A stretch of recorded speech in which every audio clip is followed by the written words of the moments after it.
गुढी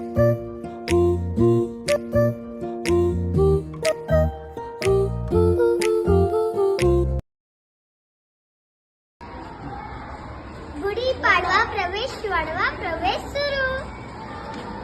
आमच्या शाळेचे नाव लोकनेते दिबा पाटील विद्यालय शाळा क्रमांक 1. आमच्या शाळेची वैशिष्ट्ये: वाचनालय, संगणक कक्ष, डिजिटल बोर्ड, मध्याभोजन, स्पर्धा परीक्षा तयारी, बाल महोत्सव, क्रीडा स्पर्धा, रोबोटिक लॅब, प्रशस्त इमारत, विविध उपक्रम, खेळातून शिक्षण, विज्ञान प्रदर्शन. आपली हक्काची